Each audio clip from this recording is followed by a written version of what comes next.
rotation interne de l'épaule en Pays and Rails avec 2 minutes d'étirement. Donc ici, je viens me caler sur le côté, tout simplement. Ensuite, la jambe ici, je la cale là pour être bien stable.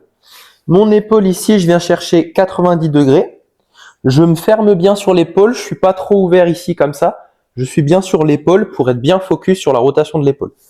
Donc ça, c'est ma position de base.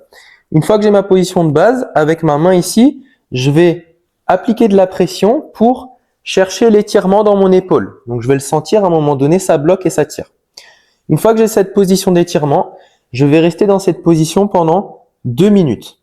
Donc pendant 2 minutes, j'étire, j'inspire par le nez, j'expire par la bouche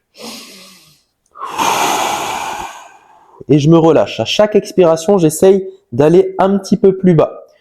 Je le fais toujours en me détendant, donc je respire profondément, j'envoie de la bonne information à mon système nerveux. Une fois que les 2 minutes elles sont passées, je vais basculer sur ma contraction Pales et Rails. Donc 10 secondes Pales, 10 secondes Rails. Donc 10 secondes Pales, ça va être ça.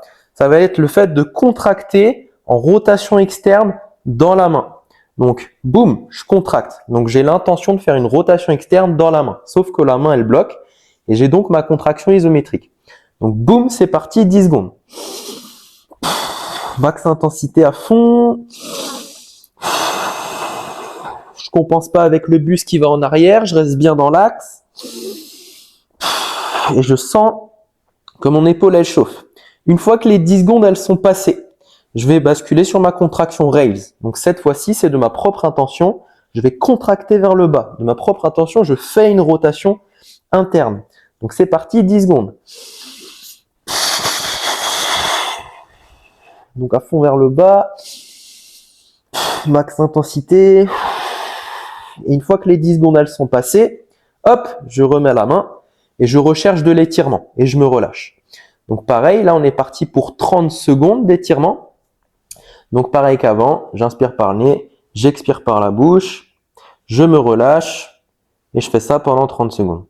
Une fois que les 30 secondes elles sont passées et que je me suis relâché et que j'ai envoyé de la bonne information, je refais une dernière fois la session 10 secondes Pales, 10 secondes Rails.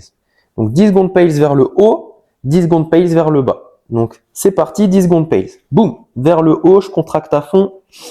10 secondes, max intensité, je sens que l'épaule elle chauffe. J'y vais à fond, je respire. Et les 10 secondes elles sont passées.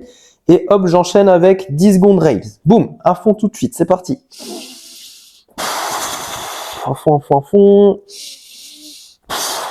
Pendant les 10 secondes. Et une fois que les 10 secondes elles sont passées, hop, là je peux relâcher. Donc l'objectif ici, c'est vraiment de chercher 2 minutes d'étirement, 10 secondes Pales, 10 secondes Rails, 30 secondes d'étirement, 10 secondes Pales vers le haut, 10 secondes Rails vers le bas, et ensuite j'ai fini. Donc la série au total, elle dure bien 3 minutes 10. Donc vérifie bien que ta série dure 3 minutes 10, sinon c'est que tu as fait une erreur.